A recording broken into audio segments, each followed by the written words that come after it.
In an exclusive interview with IGN, Bethesda's Todd Howard gave some concerning, to say the least, details regarding the development of Fallout 76 and the future of Bethesda Game Studios games, such as Starfield and The Elder Scrolls 6. As IGN points out, the launch of Fallout 76 was a bumpy one, to say the least. Even IGN gave it only a 5 out of 10, and IGN is not exactly known for its hard-hitting reviews. So 5 out of 10 for IGN is roughly the equivalent of a 0 out of a 10 from a real reviewer. They called the rich world a wasted on a mess of bugs, conflicting ideas, and monotony.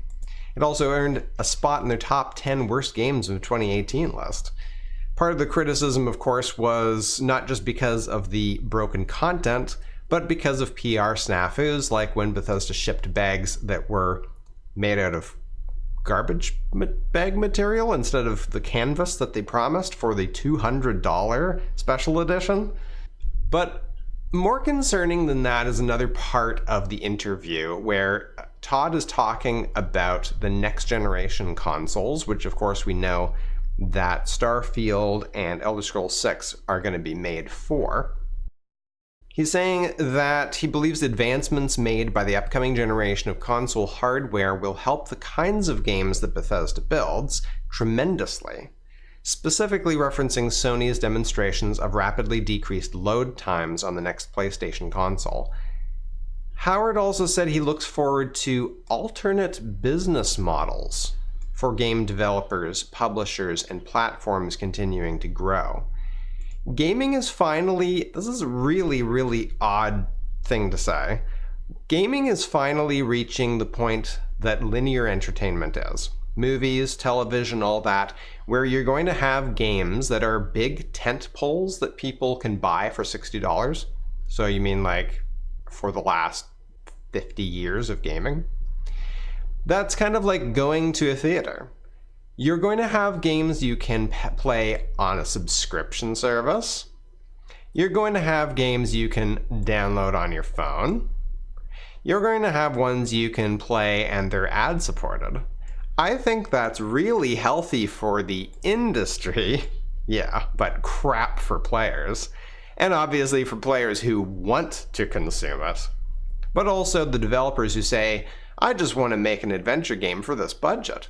There's an audience for that. My worry was, hey, will all of that go away? Well, we can only hope that it will go away, Todd.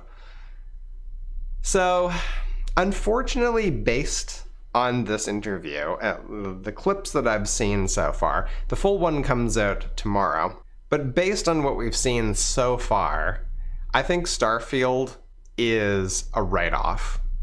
And the only hope for Elder Scrolls 6 not being some sort of pay-to-win microtransaction live service piece of garbage is if Starfield is such a massive disastrous failure that Bethesda actually gets the message, because they haven't got the message from Fallout 76.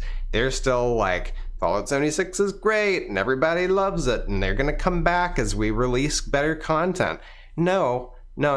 You need to release a complete game.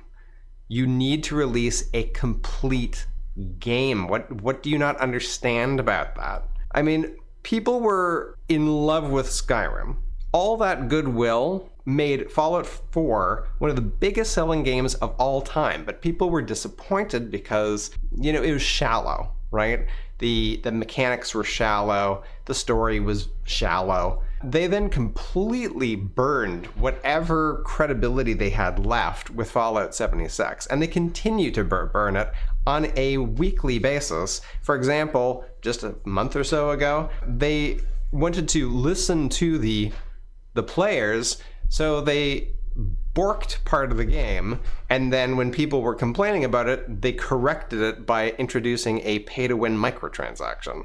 That's not right, Todd. Hopefully they will learn with Starfield, otherwise I have zero hope for Elder Scrolls 6. And if it's some sort of live service piece of trash, I won't even be playing it. So Skyrim will be my last Elder Scrolls game. How about you guys?